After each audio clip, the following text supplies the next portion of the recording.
Muy bien, bienvenidos nuevamente a su programa Tips y Pensamientos Bíblicos. Estamos acá nuevamente con mucho gozo, con mucha alegría, para compartir un pensamiento de la palabra de Dios. Recuerda, respetamos tu punto de vista, tienes una opinión exegética distinta, tienes una interpretación distinta o simplemente y sencillamente opinas de una forma distinta, te respetamos. Nuestro deseo es que de alguna manera seas edificado con uno de los pensamientos de la palabra de Dios que aquí en tu programa Tips y Pensamientos Bíblicos compartimos.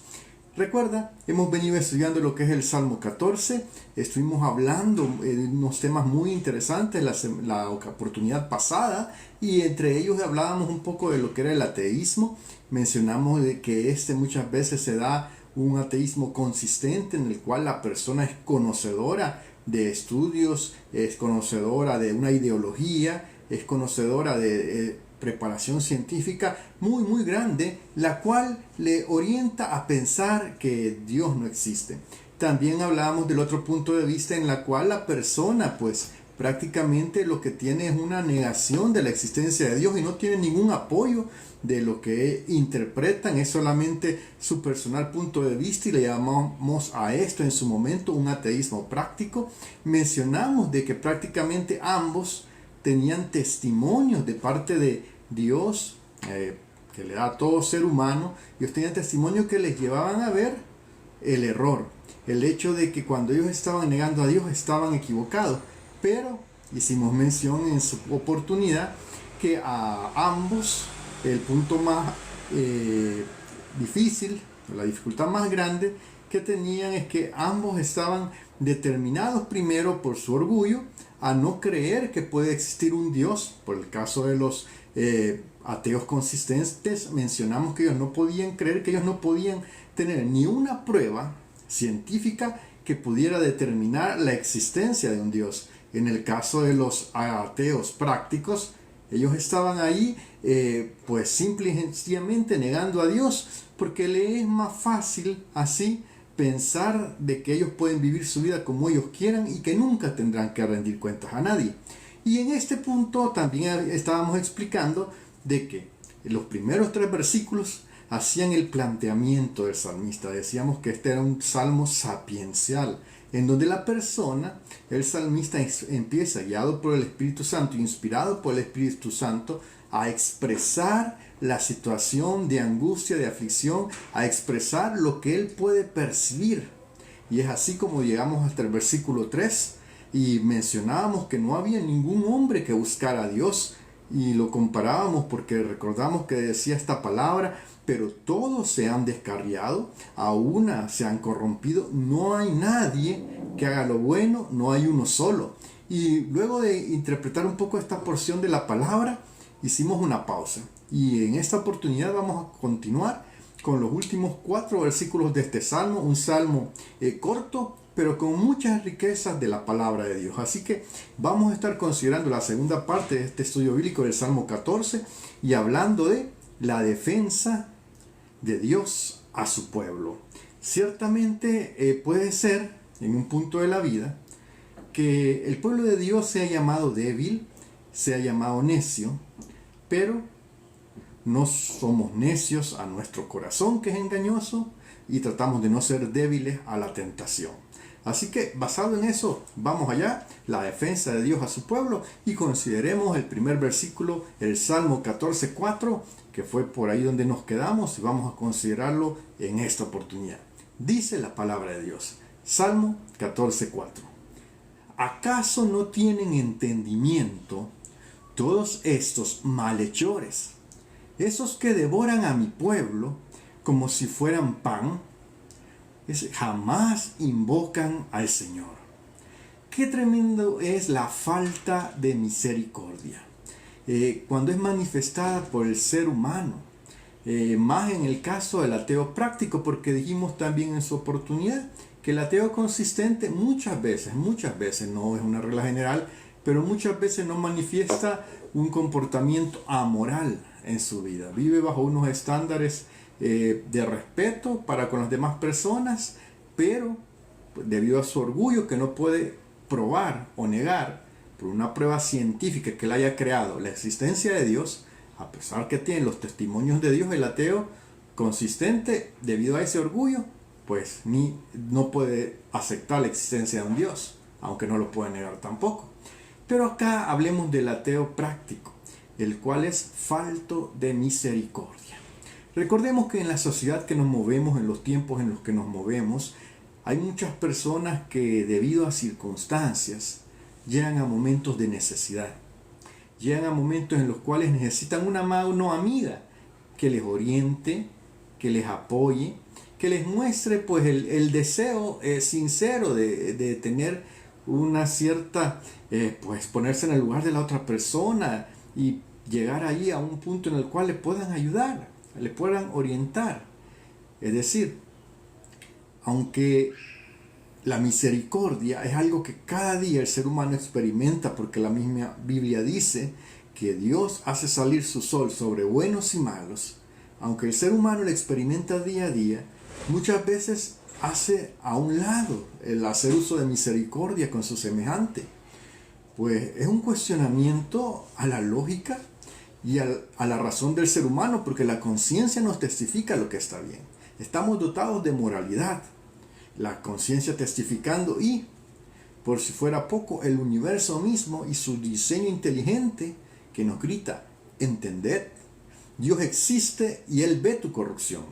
¿Y por qué ve tu corrupción? Porque lo manifestamos en el amor al prójimo. Cuando abandonamos ese valor, ese principio, olvidamos la misericordia que recibimos cada día de Dios, y pensamos que es por nuestra fuerza, nuestro mérito que nos despertamos y respiramos y nos movemos, entonces prácticamente estamos haciendo a un lado el testimonio de Dios, del cual tiene misericordia de nosotros. Y es que la distinción, otra de las distinciones del tener entendimiento de la existencia de Dios, es cuando tú tienes entendimiento de su existencia al ver su testimonio, cómo Él se manifiesta, cómo Él se revela, cómo Él nos muestra el camino. Oye, tú puedes elegir entre establecer una relación con Él o no hacerlo. Y esa elección es una decisión que da lugar a mostrar claramente el entendimiento del ser humano. Como lo hemos dicho en otras oportunidades, la persona cuando adora a Dios está demostrando que Él no es absoluto, que ciertamente reconoce la necesidad de aquel que le fortalece, que le provee, que le auxilia. Porque hasta la persona que se declara más atea, cuando hay un temblor exageradamente fuerte, lo que dice al ver que no puede solo es: Dios mío. Y ciertamente estas decisiones de mantener una relación con Dios es la que vemos en los que acá en los salmos se expresan, los salmistas. Ciertamente salmistas como David y otro grupo de salmistas que escribieron estos salmos muestran la importancia de esa distinción, de ese entendimiento de adorar a Dios y el entender que hay un motivo para adorarlo. Porque pongamos el ejemplo, cuando fue David, el rey de Israel, un hombre que, si bien todos sabemos, tuvo sus fortalezas y tuvo sus fracasos, tuvo sus éxitos y tuvo sus desastres también, pero ciertamente un hombre que fue conforme al corazón de Dios, porque nunca pensó siquiera en vivir sin la presencia de Dios. En vivir lejos de Dios no era algo concebible para David. Y este hecho llevó a que la nación toda, fíjate bien, tomara el impulso que tenía David. Porque el impulso de David, el deseo de adorar a Dios, el deseo de amar a Dios, el deseo de servir a Dios, el deseo de esa relación, llevó a los demás a tener también ese mismo deseo manifestado. Y es así que en el periodo de David prácticamente la idolatría se vio alejada del pueblo. Pero pasó el tiempo de David, vinieron otros reyes que no eran adoradores. ¿Y qué pasó? Pues a causa de los valores de este mundo, a causa del pecado, la idolatría fue llevando a las personas a estar enredadas en el pecado, a distanciarse de Dios. Porque los que no quieren adorar a Dios siempre van a tener un conflicto con aquellos que sí lo hacen. ¿Y por qué puedes decir? Bueno, es porque el hecho es que como ellos no quieren adorar a Dios, tampoco quieren ver su reflejo en el espejo. Y el espejo de ellos son aquellos que adoran a Dios, porque muestran con sus actos que sí es posible tener una comunión con un Dios, el cual otros niegan, porque por, bueno, conveniencia, como hemos dicho, del ateo práctico, o por orgullo, como en el caso del ateo consistente, pero de una manera u otra, simple y sencillamente siempre habrá un conflicto con aquellos que sí temen al Señor. Y es que no son capaces de aceptar que su estilo de vida sin Dios y en libertinaje, en el caso del ateo práctico, les va a llevar al mal, les va a llevar a tomar parte, como lo vamos a estudiar más adelante, de lo que son los 4 elementos que se suman a la persona que niega a Dios. Porque simple y sencillamente, fíjate lo que dice Romanos 1:28 respecto al entendimiento de aquellos que no toman en cuenta a Dios. Romanos 1:28 dice: como estimaron que no valía la pena tomar en cuenta el conocimiento de Dios, Él, a su vez, los entregó a la depravación moral para que hicieran lo que no debían hacer. Mira qué tremendo, es que al no tomar en cuenta a Dios, Dios permitió que la depravación moral, es decir, la depravación de la mente, les lleve a ser presos de cosas que el ser humano es muchas veces humillado, a cosas que el ser humano es muchas veces victimizado cuando se vuelve preso de estas cosas. Y es así de que hay muchas personas de que caen en pasiones, en tentaciones, y dicen, ¿y por qué no puedo salir de ahí? Bueno, porque te has negado a tomar en cuenta a Dios. Y es ese hecho que tú pienses que no vale la pena tomar en cuenta a Dios, es lo que te lleva a ser preso de tus propios impulsos.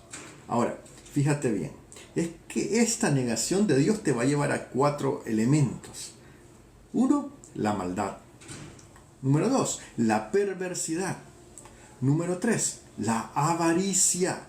Número 4, la depravación.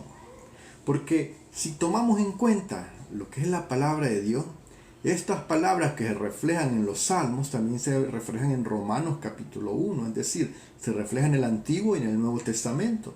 Y en Romanos 1:29 al 31 sigue un poco más detallado el argumento. Primero, hemos dicho que el entendimiento, al no tomar en cuenta a Dios, cae en un producto que es la depravación mental. Y con depravación mental nos referimos a que la maldad, la perversidad, la avaricia y la depravación se hacen presentes en la mente. Ahora, dice la palabra en Romanos 1:29 al 31, dice: se han llenado de toda clase de maldad, perversidad, avaricia y depravación. Lo que decíamos, están repletos de envidia, homicidios, disensiones, engaño y malicia. Y dice más, dice, son chismosos, calumniadores, enemigos de Dios, insolentes, soberbios y arrogantes. Y fíjate en esto, dice, se ingenian maldades, celan contra sus padres, son insensatos, desleales, insensibles y despiadados. Ciertamente es un punto en el cual el ser humano cae a causa, fíjate bien, de este elemento que aparecerá tan pequeño, pero que la Biblia nos muestra que tiene tantas consecuencias. Porque lo tremendo acá es que el ser humano, fíjate bien, después que agarra por el pequeño hecho de no tomar en cuenta a Dios, de tomar una vida de ateísmo práctico, es decir, como si Dios no existiera, el producto de esto es que aparte de que se cae en la depravación, que viene y cae en una de estas prácticas, luego viene y se enreda y se mezcla y sus relaciones pasan a ser con aquellas personas que, igual que ellos, como decíamos cuando estudiábamos de los malvados, que igual que ellos oprimen al débil, que igual que ellos utilizan sus lenguas para atacar al inocente, que igual que ellos vienen y se regocijan en la maldad, porque ciertamente en este punto se han unido otros que son similares, porque es el producto, es el efecto de no tomar en cuenta a Dios. Dios nos libre de no tomar en cuenta a Dios, porque fíjate bien lo que dice Romanos 1:32. Sabían bien que según el justo decreto de Dios, quienes practican tales cosas merecen la muerte. Sin embargo, no solo, fíjate bien, siguen practicándolas, sino que incluso aprueban a quienes las practican. Es decir, al no invocar a Dios, tiene todo esto, esta cadena de consecuencias. Y como se juntan con personas que practican la maldad, la perversidad, la avaricia, la depravación, ¿a quién atacan? Al que es más débil que ellos. Entonces, el problema acá es que al hacer esto, muchas veces atacan a aquellas personas y les hacen injusticia. Y Dios, alguien dice, no, pero y aunque Dios existiera, como Dios es amor, no, pero Dios no puede negarse a sí mismo. Y así como Él es amor, también es justicia. Y su provisión, el medio del ser humano para la salvación, ya lo dio en Jesucristo, como el Cordero de Dios, y en Él y por Él estableció el medio, el camino de salvación. Por eso Jesús expresó claramente, yo soy el camino, yo soy la verdad, yo soy la vida. Y esto es tremendo, porque cuando consideramos todo lo que es la palabra en su plenitud completa, no obviando estos pasajes, porque estos pasajes que hemos considerado hoy de allá de Romanos, podrá alguien decir, son pasajes muy fuertes, son muy difíciles, muy duros, pero es la verdad y no debe de obviarse. Cuando te dicen una verdad a medias, no están diciendo la verdad, están diciendo una mentira a medias. Es necesario que consideremos la plenitud de la palabra, porque, pregunto, ¿todos los que hacen iniquidad tendrán conocimiento o no tienen nada de conocimiento?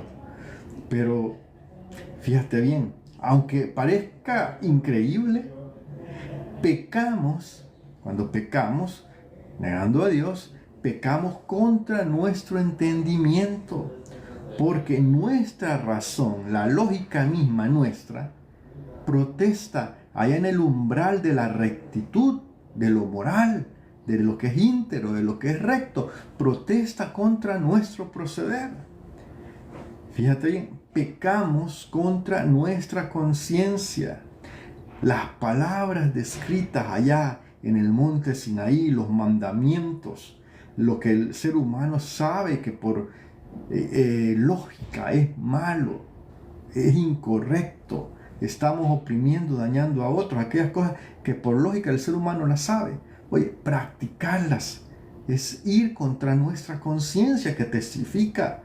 Pecamos contra la misma experiencia misma, el desarrollo histórico del ser humano le lleva a ver que cuando el ser humano cae en la depravación, en la maldad, en la avaricia, en la perversidad, históricamente, los caminos de la transgresión siempre han traído miseria. Y entonces en este punto, ¿qué podemos decir? Lo que podemos decir es que a pesar de tener este testimonio, nos agarramos de la indiferencia, más bien el tratar de hacernos ignorantes a lo divino, a la existencia de Dios, lo que vamos a hacer es encontrarnos en un comportamiento rebelde. Y ante la rebeldía siempre hay consecuencias. Porque, pues, el salmista lo expresa en este versículo. Qué increíble es la expresión, todos los que se oponen a Dios, como si Dios no existiera, los que atacan a los miembros de su reino y creyendo que en algún momento dado las sombras podrá vencer la luz, o aquellos que reflejan la luz Y es que ciertamente, si bien es cierto, no es el creyente, no es la persona que tiene una relación con Dios, la luz, pero es quien está reflejando aquella luz verdadera. Y en el Salmo 14:5 expresa el salmista lo que es la realidad de que le viene más adelante, porque dice, ahí los tienen, hablando del malvado, ahí los tienen sobrecogidos de miedo, pues Dios habita entre los justos. Fíjate bien, allí, un adverbio de lugar, es utilizado en este momento más como un adverbio de tiempo, un adverbio temporal. La idea es que un día estas personas van a estar ante el juicio de Dios y va a haber miedo, va a haber temor, terror, porque ¿qué es lo que hicieron? ¿Cómo administraron sus vidas? ¿Tomaron en cuenta a Dios? No, lo negaron y aún atacaron a los débiles, a los inocentes, a aquellos que no tenían una razón por la cual ser atacados, los atacaron. Y es que cuando en este punto se encuentre el ateísmo cara a cara con la eternidad, es que el resultado que describe la palabra es miedo. Miedo a las consecuencias de lo que se ha sembrado. Porque Dios, nos expresa el salmista en este salmo sapiencial, Dios no abandonará a su pueblo. Dios lo va a defender. Y lo que la Biblia nos manifiesta, que cuando los impíos se crean libres de todo peligro, porque si algo que a los que están en contra de Dios no les gusta pensar es en la muerte, no les gusta pensar en el juicio, no les gusta pensar en la justicia divina, pero cuando los impíos, nos describe la palabra, se crean libres de todo peligro, que celebren con seguridad sus propios triunfos, y nos enseña la palabra que han de ser abrumados por una destrucción repentina. ¿Y qué es esto? Bueno, lo podemos hallar en varias citas, pero consideremos Primera de Tesalonicenses 5:13, una NBI, dice, cuando estén diciendo paz y seguridad, vendrá de improviso sobre ellos la destrucción, como le llevan a la mujer encinta los dolores de parto, de ninguna manera podrán escapar. Ciertamente, viene la pregunta entonces, ¿y todas las personas que no son ateas entonces son justos? ¿O quiénes son los justos? Bueno, respondamos a la segunda y ahí vamos a comprender la primera. Los justos son aquellos que tienen una relación con Dios y considera que ellos, por esa relación, producto de esa relación, hay una confianza en el Señor. Aquellos que reciben al Señor reciben una provisión salvífica que les da seguridad para enfrentar la eternidad, no por su mérito, claro está, por los méritos hechos por Jesucristo en la cruz del Calvario. Aquellos que debido al creer en la palabra no van a rehuir de su responsabilidad de administrar el tiempo y la vida dados por Dios. Esos son los justos. Bueno, y los que no tienen, fíjate bien, por la misma lógica, hemos dicho que hay ateos consistentes, que son todos aquellos que por su conocimiento extremadamente grande en lo humano, en su periodo de vida que han adquirido, pero que no tienen una forma de pasar una prueba científica para probar o negar la existencia de Dios, que les arroje un resultado diseñado y creado por ellos mismos, pero que les genere la conformidad a lo que ellos conocen e interpretan para dar la seguridad de la existencia de Dios. Como no la tienen, entonces no creen a Dios porque no pueden afirmar, porque su orgullo no les permite afirmar la existencia de algo que ellos no son capaces de entender, pero es lo finito tratando de entender lo infinito. El hombre que vive en el tiempo tratando de ver y comprender la eternidad. Pero, aparte de ellos, ¿quiénes son los ateos prácticos? Todos los que viven como si Dios no existe. Entonces, decimos con esto que los ateos prácticos son los que manifiestan una vida como si Dios no existiera, como si Dios nunca fuera a juzgar. Y los justos son aquellos que viven conscientes de la existencia de Dios y por tanto han establecido una relación con Él. Porque tú sabes que en lo que se refiere a rebeldía, puede haber aquel que se revela, aquel hijo que se revela contra su padre gritando, yo no quiero ir, yo no quiero ir. Y también aquel que dice, yo voy a ir, pero no va. Ese también es rebelde, porque dice y no hace. Entonces, ¿quiénes son los justos? Los que viven conscientes de la existencia de Dios, por lo cual han establecido, por su misericordia, la misericordia divina, una relación con ese Dios. Una relación que, incluso esta relación, no es por obras para que nadie se gloríe, es por la misericordia de Dios. ¿Y cómo así podrás decir? Bueno, la misericordia de Dios te da la oportunidad de creer o no creer. Pone la fe en ti, pero tú decides si resistir al Espíritu de Dios que te llama al arrepentimiento o dejar que es el Espíritu Santo que te llama, tomar la acción de agarrar ese regalo de Dios. ¿Qué es lo que hace el ser humano? Solo toma la acción de aceptar el regalo de Dios y empieza a establecer una relación con su Creador. Los méritos son de Dios, el regalo es de Dios. La oportunidad de recibir ese regalo, Dios la pone. La fe para recibir ese regalo, Dios la pone. ¿Qué es lo único que hace el ser humano? No resistir al Espíritu Santo que te llama y dar el paso de fe para darle al Señor la oportunidad de entrar al corazón. Pero sigamos, dice el Salmo 14:6. Estamos hablando de cómo Dios defiende a su pueblo. El Salmo 14:6 dice, ustedes frustran los planes de los pobres, pero el Señor los protege. Quiero explicar un poquito esto. ¿Quiénes son los pobres? Bueno, lo voy a explicar con un ejemplo. Imagínate, pues, en una familia, en un hogar, pues, una jovencita o un jovencito instruido o instruida, con dificultades, con luchas, para que vaya a estudiar, para que se superen la vida. Y luego viene otra persona que al ver a esa persona que está luchando, se le acerca con el deseo de, satisfacer un deseo de la carne, tener una situación de deleite carnal y busca seducirle.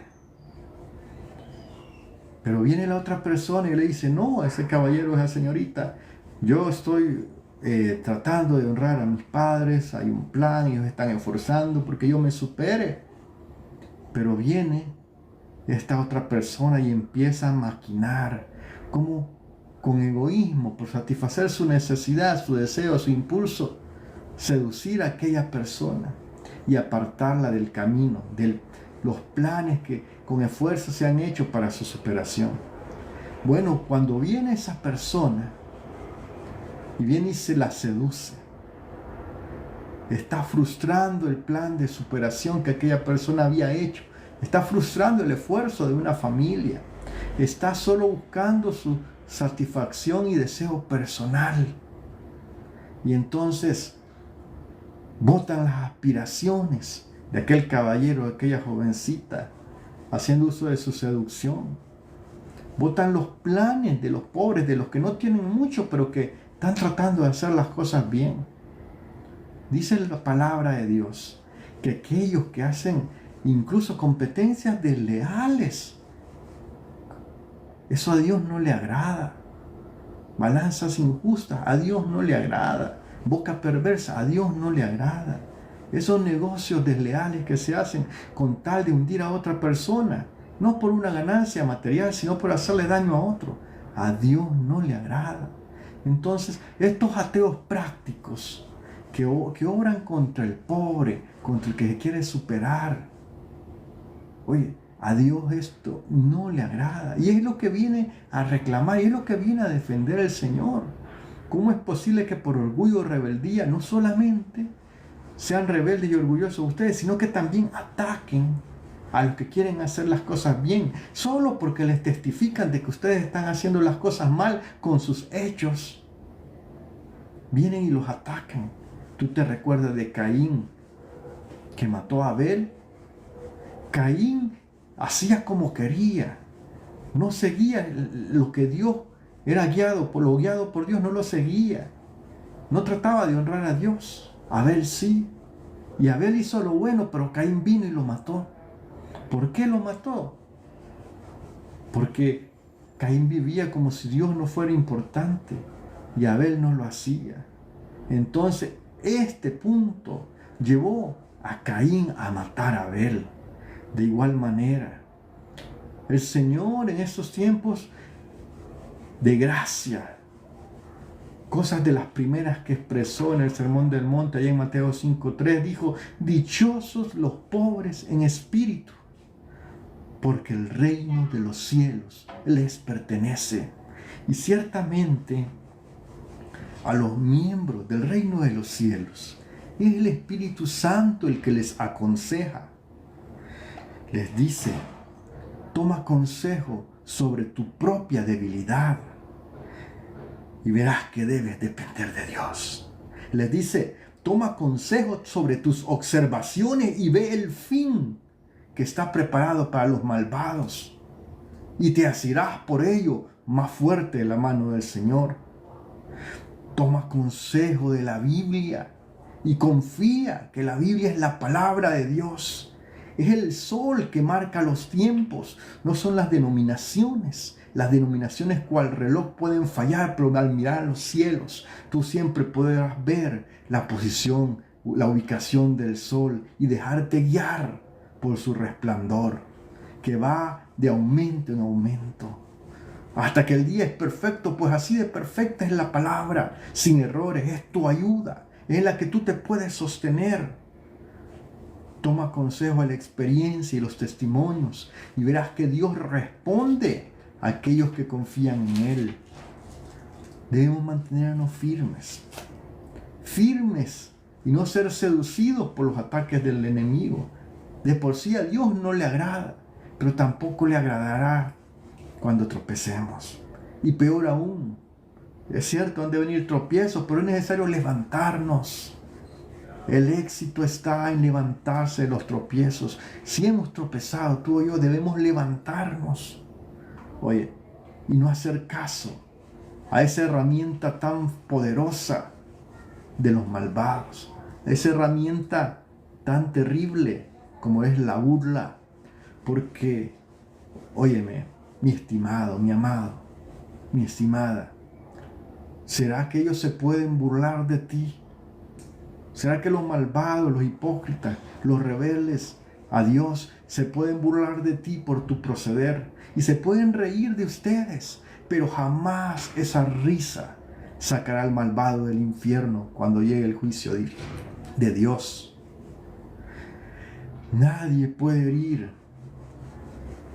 el alma y destruir el alma de aquel que abraza la comunión con Dios, porque su alma será guardada, será preservada por Dios mismo. No pueden hacer las burlas algo en tu vida si tú estás estrechamente tomado del Señor. Te invito, recuerda, la palabra de Dios nos dice, y vamos a considerar el último versículo de este estudio, en el Salmo 14:7, nos dice: oh, si de Sión saliera la salvación de Israel, cuando el Señor restaure a su pueblo, Jacob se gozará, Israel se alegrará. El salmista estaba viendo en este salmo sapiensal un momento de dificultad. Estaba anhelando, estaba clamando que saliera pronto la salvación de Dios para su pueblo, que el Señor restaurara a su pueblo. Y estaba contemplando en fe ese gran anhelo. Y en fe también estaba contemplando el resultado de ese anhelo, por ver la salvación de Dios. En estos tiempos en los que vivimos tú y yo, debemos de anhelar ver esa salvación. Porque cuando menciona, si de Sión saliera, Sión es aquel lugar que testificaba que la esperanza estaba puesta en Dios. Sión era un lugar sagrado en aquel tiempo. desde donde Dios, en el contexto del salmista, había prometido escuchar las oraciones de sus siervos. En estos tiempos, en este nuevo pacto, debemos de ser honestos y honrados para elevar nuestras oraciones al Señor y que el Señor las oiga de donde quiera que estemos. El malvado va a querer destruir tus sueños y planes. No debes dejar de luchar y rendir tus brazos, no. El Señor va a estar contigo, pero debes de esforzarte, debes ser valiente. Nunca, nunca dejes de soñar y de luchar por tus metas, porque Dios honra a los que le honran. Tú ves a José, todos vinieron contra él, sus hermanos, lo vendieron, lo llevaron a Egipto. Tú ves a la esposa de Potifar, lo atacó, lo acusó, lo metieron a la cárcel. Los hombres a los cuales le interpretó los sueños, bueno, el que salió se olvidó de él, pero Dios nunca se olvidó de José. Dios nunca dejó a José. Dios nunca dejó morir la esperanza que José mantuvo. A todos esos amados José que están escuchando en este momento, Dios no te ha olvidado. Dios no ha olvidado la esperanza. Dios no ha olvidado tus sueños y tus metas. Dios no ha olvidado tus anhelos. Dios está ahí y Dios es el que promete restaurar a su pueblo. El Señor está con sus pueblos, con sus justos. Siempre los defenderá y un día dará el pago a cada uno. Por eso el salmista dijo, Jacob se regocijará, Israel se alegrará, porque el Espíritu Santo le dio el entendimiento para comprender que así habría de ser.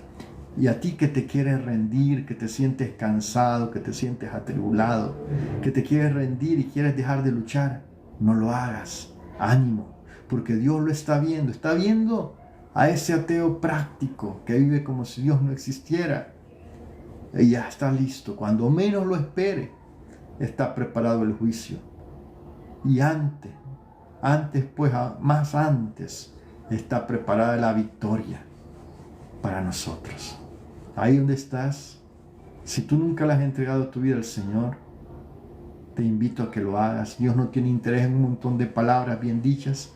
Dios está interesado en un corazón sincero. Ahí donde estás, cierra tus ojos y dile, buen Dios, Padre Celestial, te entrego mi vida, te entrego mi corazón. Reconozco que tú, Jesús, eres el Hijo de Dios, que dio su vida por mí, que dio todo por mí. Hoy tomo el regalo de la salvación. Lo tomo no por mis méritos, sino por los tuyos hechos en la cruz del Calvario. Cúbreme con tu sangre preciosa. Borra hoy mis rebeliones y que pueda estar yo contigo en la eternidad, en tu presencia. Contigo, Señor, por siempre y para siempre, por tus méritos, Señor. En el nombre de Jesús pedimos estas cosas. Si tú tienes un problema, si tú tienes una carga, un sueño que sientes que parece que va a morir, en esta hora, ahí donde estás, ponlo en las manos del Señor. Dile, Señor, aquí está mi sueño, aquí está mi carga, aquí está mi debilidad, aquí está mi vida, Señor. Hoy te la entrego, te ruego que me ayudes, confío en tu palabra y esperaré en ti, Señor, tu ayuda. Gracias, muchas gracias, porque sé que tú estás obrando, Señor. Te alabo y te agradezco, Jesús, porque hoy recibo bendición en mi vida. Muchas gracias, Señor. Amén y amén. Bueno, es así como llegamos al final del estudio de este Salmo 14. Recuerda, seguimos estudiando los Salmos. Te esperamos en 3 días, en la próxima oportunidad. Que el Señor te bendiga, que el Señor te guarde y hasta la próxima. Gracias a todos los que participaron, los que compartieron y los que no pude saludar en esta oportunidad. Van a disculpar, pero la próxima voy a tratar de hacerlo y vamos a tratar de estar ahí compartiendo siempre la palabra de Dios. Un gusto.